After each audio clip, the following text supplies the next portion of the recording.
Have you been thinking about having a virtual assistant in your business, but you're just wondering, how do I do it? Or what do they even do for me? Then you're going to want to listen in to this episode. And today I have the lovely Barb Stuhlemmer with me. Hello, Barb. Hello, Diane. Hello, hello. And Barb is a fellow CAPS member of mine. And she is, sorry, I'll tell you, CAPS, Canadian Association of Professional Speakers. So we're both members just from across the other side of Canada. And so I'll have Barb share a little bit more about herself, and then we're going to dive in to how Barb uses a virtual assistant in her business, some changes that have happened for her in her business, and maybe some best practices. So Barb, tell us about yourself first. Okay, well, I've been in business for 20 years and I help small business owners create a readiness plan so that they can figure out how the succession of their business is going to happen so they can exit eventually someday in the future of their business. And I think for my business itself, I do most of my business online, although I do have clients that are in person. I am, of course, doing speaking online, but I am also speaking in a variety of different places. So I have a bunch of things Mm. that I have to manage from one place, and that's sometimes very challenging. So, So you're doing, just so the listeners can understand kind of your business model, it's there's one-on-one interaction with probably business owners and then maybe some teamwork with mhm. with their company. So that's coaching, maybe some training. And then when you speak, what are you speaking mainly on? So I'm speaking on a lot of what I'm speaking on is how to manage the offloading of what you do, how to let go of Okay. the control, how to get your teams on board, so a variety of those kind of things. Yeah.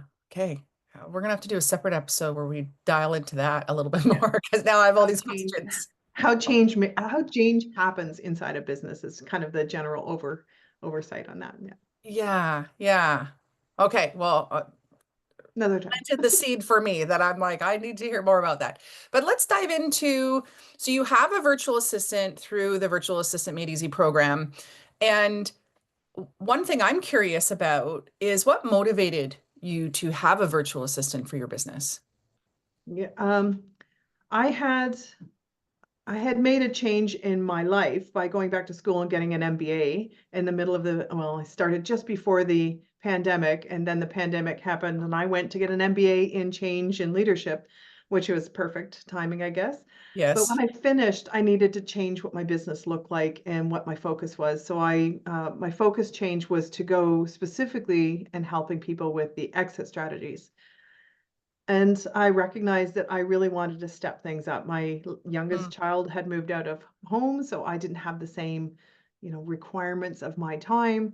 And I really wanted to do a lot more. So I needed to free up what I was doing. And to do that, I had to have someone else because honestly, you can't leave a business or exit a business if you can't let go of the stuff that you're working on. So for me, building a business I could sell was also a reason to have to get someone else in to do the things that I needed them to do.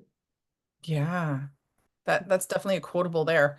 But with in the beginning, did you know what types of tasks and areas in your business you wanted to delegate to a VA in the beginning, Yeah. or were Yeah. you not quite sure? Well, there were things that I was competent at, but things I just didn't like doing. Like, I don't like to have to manage the same things over and over again. I didn't want to be, Mm. I didn't, I don't like to do the graphic design. So I wanted someone else to be able to manage that. I wanted someone else to set up um, my newsletters. So I write a newsletter that goes out on my emails, and I write a newsletter that goes out and in LinkedIn. So I do a lot of writing, and the writing will always be mine, but I didn't want to have to set it up. So I needed someone that Mhm. had some technical skills, the ability to learn the software that I was using and set it up in the way that it was already set up for them. Mm. And that's, basically just get rid of the things that I didn't want to keep doing. True, Mhm. true. And because you know about exiting your business and having your business be a saleable business and that new owners would be like, "Ooh, I want to buy that because it's all put together nicely." How have you done things with your VA to kind of help with that for the future? Well,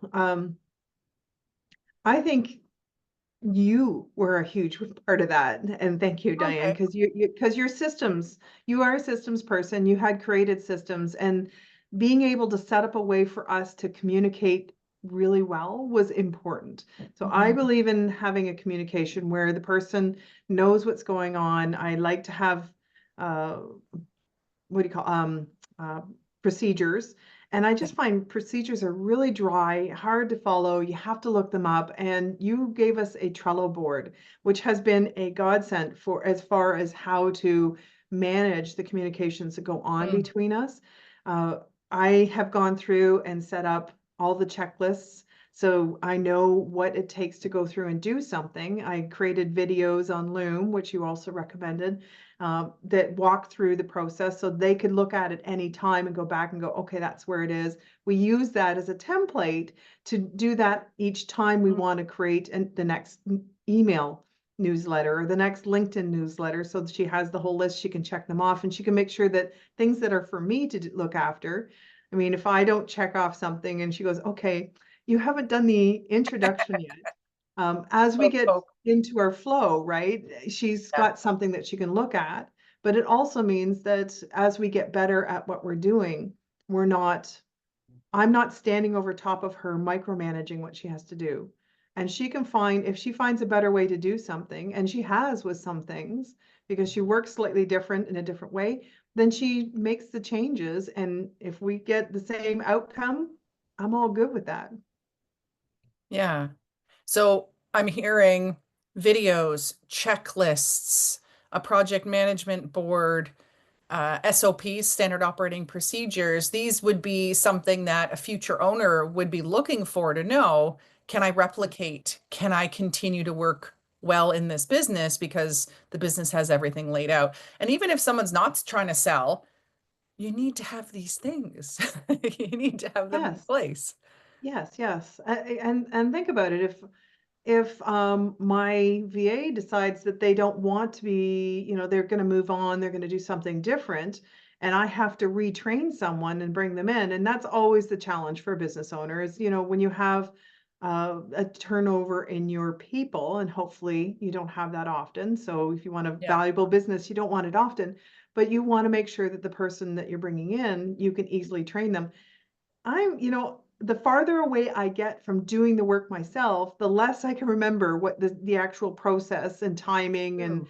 details and software, and sometimes just figuring out where to start, that I am from that work. And it's harder for me to teach the next person. So I love this process because I have it all written out. I know how to create, I know where the templates are, I know how to create it, and it just becomes so easy to find, communicate through, and continue on. True, true. So tell me, how long have you been with your VA? And your VA's Diana. How long have you worked with her now for? Just coming Remember? up I'm on a putting you on the year. So spot. January would be a year. Yeah. Yeah. Yeah. So how has Diana now impacted your day-to-day operations of your business? And how can you share maybe some specific ways that your business has improved since working with her? Sure. So the day to day, there are before Diana, and I have had other VAs in the past, and I've had some wonderful people. One person that I truly liked has the same name as the person that I have right now, which has been really unusual, but she was Yeah. wonderful, but she went and did something different. And so having the day to day meant that I didn't have to think about, oh, yeah, this has to go out next week. That means I have to have this and this. It doesn't have to be in my calendar to manage it. It doesn't have to be in Yeah. my calendar to push it out, to schedule it or whatever. So there's things that came out of my calendar, which was really great.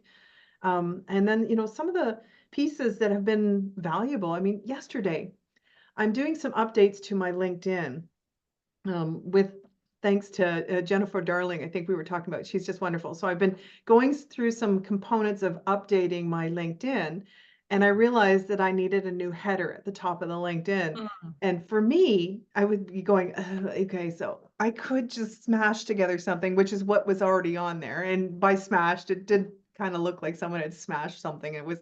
It's not really professional. It was good enough, but not great. Or I could go to like 99 Designs or something and have someone else create something and create a new relationship with another person and go through all this stuff. Or I could just talk to Diana, who already has my colors, my codes, my fonts. She knows what I like. She understands. I mean, she's made so many images for me because when she creates one, she usually creates six and then Mm, says, which one do you like best? Or how many of these can we use? And I can go through and I can say, no, no, no, yes, yes, love this. This is great. So yesterday I said, oh, we're going to have to update this. And we already had a LinkedIn Excellence card that we were working on with a variety of things that were going to be updated, but none of it had a timeline on it. So we were just kind of mm, figuring out what that was going to look like. And yesterday I said, okay, we're going to have to update this, create something. Here's some ideas. Go and look at this and use these kind of things that you've done in the past. And I wasn't expecting, I thought maybe we'd talk about it later in the week or something. And an hour later, I guess, depending on where she was and what she had to do, because she didn't push aside the stuff that had to get done. She just moved on with this component because she was working on the LinkedIn Excellence component. And she pushed it out and I went, there's 6 images and I love this one. And like, so we used it. So I have that done right away. And it was fantastic because then I could use that with the conversation I had afterwards that made my LinkedIn profile, which they were going to look at, look much more professional. amazing. Yeah. Now, it sounds like you and Diana have a really great communication system and that you're working really well together. I'd love to know how you were able to set that up, maybe also expectations, anything like that, in Yeah. order to work well together, because I hear so many times from clients, oh, my VA, didn't follow directions, or my VA this or my VA that. But with me working now with clients and VAs, I thought the VAs might be the issue, but I find a lot of times the clients are the issue. So you let me know how were you able to set up the effective communication and expectations with your VA? Yeah. Well, I'm going to back you up a bit, back the timeline up a bit on this, because I would say that the the core to having great people work for you is that when you hire them, you hire them into your own value systems and Mhm. visions and whatnot. And because I didn't actually hire her, you did. Yeah. I through you because I evaluated you. Are you, because you're the person who's going to make a decision around the people that you are going to hire and those kind of people. And I'm like, okay, so I really like how Diane lives her life. I like her, her values, her mission, the things that she's doing, her vision. I can get behind that for her. If she brings that to the hiring, then we're probably going to end up with someone I like. And because I'm not locked in forever, it's like, and if I don't like him, then we'll just step away. Like I will find another way to do this, but hopefully this is a great way. So Hmm. that was one key, is that the person that you hired came in with the right value systems that, was, she was family oriented and she was interested in having, being a part of something. And I wanted someone who wanted to be a part of something, not someone who just showed up to do a couple of taps and get out when they had to.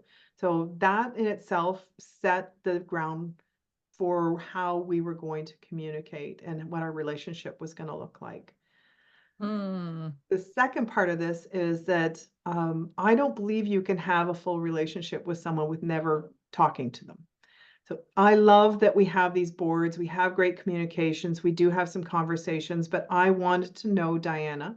I wanted to know who she was and what she was, what was important to her. If we were working in the same office, I certainly wouldn't just close my door and hope I never saw her. And that's the biggest challenge about working with someone from the other side of the world, is that we can sometimes get so caught up in the office that we have and we never see the people around us that we forget that we have really great people around us. Yeah. So we initially set up a meeting every other Monday morning. We would meet at 8 o'clock my time. And it was set for, well, and it was set for half an hour, but our goal was 15 to 20 minutes. The first one was longer because we did have a little bit of time just to talk about who we were and like what's going on in our lives and stuff like that. And a little bit, I didn't want to dig too deep because I didn't want her to feel uncomfortable. But Yeah. the farther we get into this relationship, the more she realizes that what I share is deep and heartfelt around what's going on in my household and my family and my business and what I need and what I'm feeling. And I think that has brought a lot closer communications. Like when she writes things, I know what she means. And when I write things, like the first thing I said to her, when I write you things, I will never put emotions into it. So don't read emotion into it. I'm just going to write you the stuff. And if I'm going to write you emotions, you'll have emojis. And if there's a challenge, we'll have a conversation. Like Yeah. I'm not going to take things out on you through a comment Message. on a Yeah. card and Trello. Yeah. That such good tips, Barb, for people hiring or even currently working with a VA. Because the thing is, they will, and we hire primarily through the Philippines. And I'm not saying that as a culture, but we know that they're very loyal. Yeah. But if they will leave a job that pays more money for a job that treats them better. Mm. And so what I hear from you is you treat her with respect. You try to get to know her as, or not try, you are getting to know her as a person. And I love that you're having those meetings because she gets to feel how you're such a kind person. And when you are giving direct feedback that maybe is like she's maybe messed up or something, it's there and it's so friendly in a way that's not hurtful sometimes in messages. I think that's where a lot of business owners go wrong, is they let the emotions come in too much and they lead with their emotions rather than it's a business comment and giving that feedback because they want the feedback. They also don't want to feel stupid. So I think No. the way you're doing it is just so perfect. Well, and it's not just the people who are like I have a coach that works with my clients and she is actually local. Hmm. So I treat her the same way. I mean, we don't see each other all the time. We don't work in the same office. So she's got her own place and whatnot. But when we see each other, I make sure I check in. I make sure that I have that kind of language for her. It's funny, Diane. I had written an article. I thought I don't have it open. I had written an article some weeks ago. I'm going to say a couple months ago. And when I wrote it, it was about how to treat your employees. And I was Mm. thinking, when Diana reads this, I wonder if she reads it and thinks, yeah, this is really how I feel about how Barb treats me. Or did she read it and think, wow, this is a bunch of BS because I don't feel that way? And so I was really grateful to find out that she was pretty happy with it. She goes, this is a good article. I love the way you put this. This is what you do. And I've seen you do this before. And I'm going, okay. So recognizing that, I want people in their businesses. The business owners want to be able to leave their business. The people who work for you are the ones who are valuable. They're the ones going with the business. They're the assets that you have. And if you're treating them like shit, you're selling shit, right? Yep, Sorry exactly. for the S word, but hey. I don't promise we're family friendly. So it's all good. Okay. Well, uh there might be someone listening right now that says, "Oh, I've been thinking about a VA, but for these reasons I haven't done it or whatever." So what would you say to someone, a business owner who's considering hiring a VA? Yeah. Well, of course, finding the right VA is probably the first biggest challenge. So reach out to people that have worked with someone that they can give you a referral to that VA. So at least you have someone that has an idea of what skills that person has. One of the reasons I went to you, Diane, is because you're doing all that work up front. It's such a blessing for a business owner to not have to send out the call to VAs and then interview all of them and make sure that they can actually do, and then know what you're actually asking them to do. Like it's a lot of work. So it's like having your little outsourced HR people who did this for you. But I would say if you want to have a VA, figure out what it is that you just don't want to do anymore and what value that is to your business, and then figure out, where you're going to go to get that person. And then your next steps are making the relationship that you make with them work for your business. Yeah.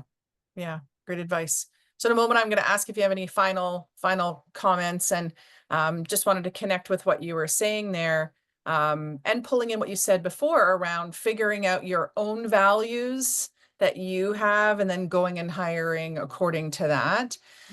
And yeah, we're actually in a VA hiring process right now. It takes about 2 weeks, 40 hours between my one main VA, Christine, and I. And it's hard because this is kind of the tip I'll add in is don't choose based on your heart, because we have very strict directions for every single step in the process, and it's quite the process. And there are some people that are amazing, but they didn't send us the correct link when they filled in the application, or they didn't send us the email that goes with it. And it just has to be black and white. Nope, nope, nope. And we'll get 200 maybe in 24 hours that apply to our jobs, because we do offer a really great environment, and they can see that we're serious. But it's, yeah, got to choose as a business mind, not in a heart mind. And we test them. We test them with set tasks, because you're right. There's a lot of pieces that need to be done to get the right person. So any final advice, any final words you want to share? I think it might just go back to the basics in business. When you're going to hire someone, if you want them to be a part of your business that adds value to the things that you do, to the experience your clients have, and to the value of your business itself, you need to hire someone who wants to be in your business. And that usually means that they have to at least align on a value system that you have. I mean, if you bring in someone and they have very, very different values from you, you're always going to be at odds with each other. And maybe you just resonate differently. You're not going to feel exactly right. And it may not be enough that they can do the job perfectly for you to have a business that you're going to enjoy being in. So if you want to enjoy your business and love what you do, make sure you're surrounded with people that you can enjoy and love as well.